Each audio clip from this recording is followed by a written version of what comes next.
Before we dive into the how-to, let's talk about the big question. Why report rent at all? Yeah, this is a good one.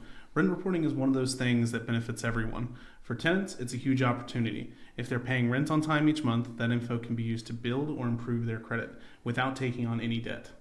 That's a big deal, especially for folks who don't have much of a credit history yet. Exactly. It helps people get approved for loans, lower interest rates, and even qualify for better apartments or jobs. It turns rent, which most people are paying every month anyway, into something that builds their future. And I'm guessing landlords get something out of this too? Definitely.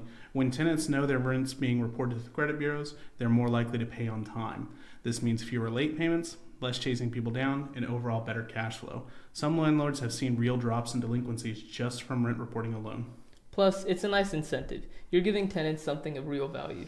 Exactly. It's a great way to stand out as a landlord and build stronger tenant relationships. You're not just collecting rent, you're helping them build credit and financial stability. It's good business and good service. Alright, now that we know why it's worth doing, let's talk about how to actually report rental data through Morphe. Can you walk me through it? For sure. So starting with the basics, leave placeholders 1 through 9 blank unless you're reporting more than once a month.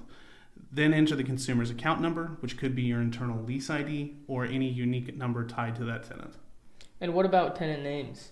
You'll need their last name, first name, and middle name, or initial if they have one. No fancy punctuation, just letters and maybe a hyphen. And what kind of payment info do we report? You enter the actual amount paid for that month and the date you received the payment, even if it was partial. Also enter the lease start date as the date opened. Once that's reported, it can't be changed. How do you classify the account? Set the portfolio type as open and the account type as 29 for rental agreement. Then use the account status field to show that if they are current, past due, paid off, or etc. And the timing? Use the date of account information to show what the data reflects, usually the last day of the reporting month. If there's anything 30 days overdue, put that in amount past due, including any late fees.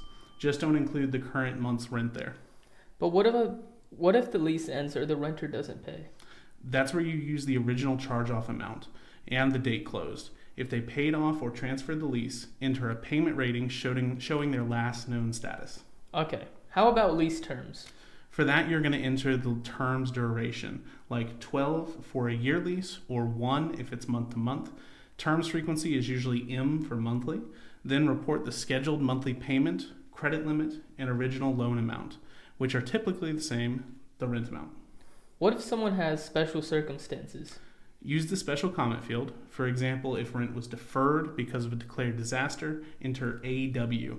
If there's a formal deferral plan, use the specialized payment indicator and include the deferred start date. How do we identify tenants? You'll need either their social security number or date of birth. One of those is required. Also include their full address and the ECOA code. 1 for individual, 2 for joint, and 5 if there's a guarantor. And that payment history profile? Optional, but super useful. You can submit up to 24 months of payment history. Each month gets a code like 0 for current, 1 for 30 to 59 days late, and so on. If you don't include it, Morphe will send placeholders and the bureaus will start tracking from your first report. Anything else landlords should know? There are a few extras like cosigner info, employer details, and change indicators if account numbers or IDs ever change. If that happens, just use the proper field to update it for the next cycle. Perfect. So really, it's about being consistent, accurate, and knowing which fields to use. Exactly. And once it's all set up, it's just a matter of submitting each month. And if anyone runs into questions, we've got resources and a team ready to help. Awesome. Thanks, Thomas. And thanks to everyone watching. Happy rent reporting, and here's to helping renters build credit. Thanks for watching.